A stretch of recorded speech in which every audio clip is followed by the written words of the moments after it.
The internet is infected. Malicious computer hackers have been creating more and more weapons that they plant on the internet. They call their weapons viruses and worms. They're creepy, crawly, toxic software that contaminate our computers without our ever knowing it. You can be infected by simply visiting your favorite website or just by leaving your computer on overnight while you sleep. And the problem is growing exponentially. Last year, the number of infections tripled, and an entire industry of computer security professionals is in a race to keep the hackers from their goal, which is usually to steal your money.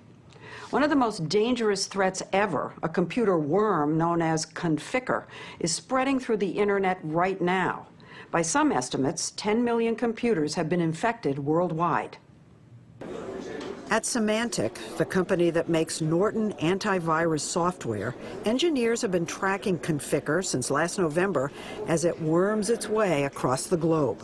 This map is showing a visual representation of where all of the known infections of Conficker are across the world. This is Conficker. Vice President Steve Trilling says the worm is now living on millions of computers, mainly in corporations.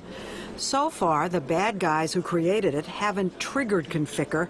It's just sitting out there like a sleeper cell. Imagine a network of spies that has infiltrated a country, and every day all of the spies are calling in for their instructions on what to do next. What's the worm being asked to do? That's the interesting thing. The only thing the worm is being asked to do is to ask for further instructions. So we're talking several months.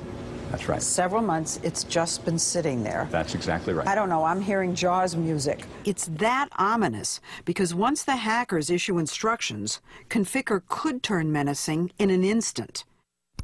With one click, the worm's creator can instruct it to suck sensitive data like bank passwords and account numbers out of millions of computers, or launch a massive spam attack to clog up the works.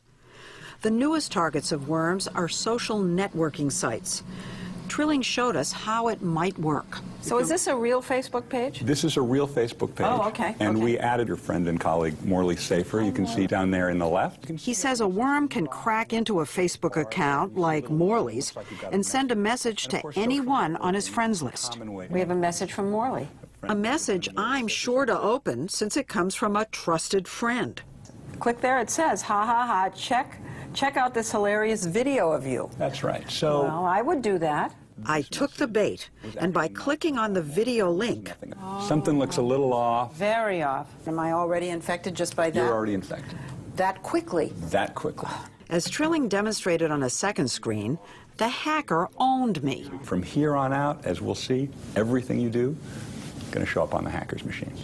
So when I typed my username and password into a bank website, it appeared instantly on the hacker screen along with my bank account details. Everything I type shows up here. Every single keystroke you hit. In fact, if you make a mistake and hit a backspace, that shows up in the window. The hacker then followed me around as I browsed the internet from CBS News. Take a look at what the hacker sees. Right? Exactly where you are. To Amazon.com. So if I buy something, they're going to have my credit card? Everything you type in, your address, your credit card, it's all going to show up in that window. The internet has become a minefield. Hackers have hidden their malicious software, known as malware, on some of the most trusted websites, like eBay, the Miami Dolphins football team, even myBarackObama.com. Trilling says too few people have top-notch, up-to-date security software. There is something that would have prevented me from answering Morley's message, or I would never have gotten Morley's message. As soon as you clicked on that link and you had security software, you would immediately get an alert. This is a bad website, and it would have blocked the attack. You would have never been hit. Putting on that software, you're preventing yourself from becoming a victim. But according to Symantec's own figures, the hackers are inventing 10 to 15,000 new infections every day, designed specifically to get around the latest antivirus protections. Symantec has to send out updates every 5 minutes. You sell this. I do. You sell the antivirus, anti-worm stuff. How do I know you're not just saying go out and get this because you sell it? I mean, you know, there's a sort of conflict of interest here. Well, look, Leslie, in 60 minutes, we are blocking nearly 400,000 threats around the world. If you're going out on the internet and you're not protected, it's like walking out of your house and leaving the door open. But Mary Rappaport says all the doors on her home computer were locked tight. She had antivirus software and a firewall, and so she thought she was safe to do her banking online. But then she noticed something odd going on and called the bank. They told me that 3 charges in the last 3 days had been made to my account, one for $3,000, one for $4,000, and one for $1,200. Were you having a heart attack? Well, you know, I had the sense that time was of the essence.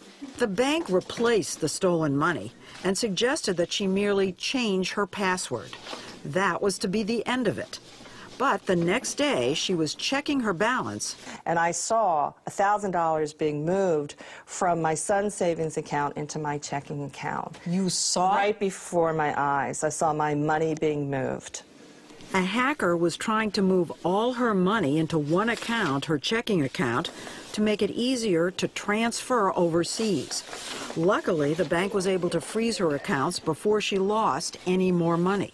I had what I thought were adequate protections. You know, I had anti-spyware software and antivirus, and I thought I had a good enough firewall. Wrong. My understanding, anyway, is that they were able to get some sort of a bug onto my system that disabled the ability to update these software programs. Right.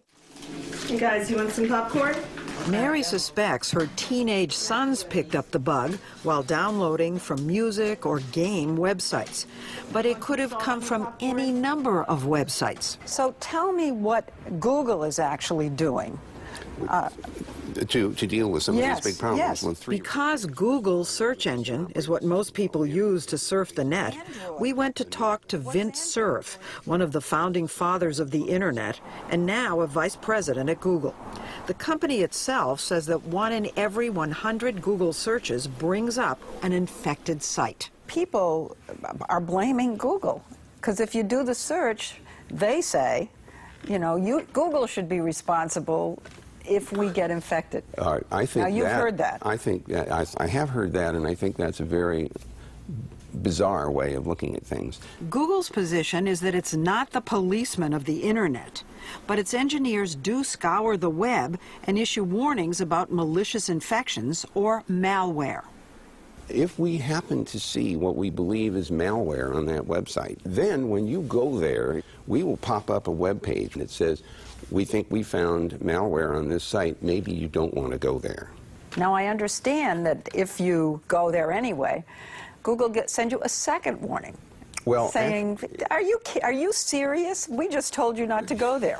Something like that. Of course, people still go, and at that point, it's their problem. You know, the more you hear about this, the more you feel that if you bank online, shop online, open an email, I mean, that almost anything you do puts you in jeopardy. Actually, that's a true statement, that there are things, bad things can happen. On the other hand, I've been on the net ever since the net started, and I haven't had any of the bad problems that you've described. But tens of millions of people have. 1 in 4 Americans, according to recent reports, as the hackers get more and more sophisticated.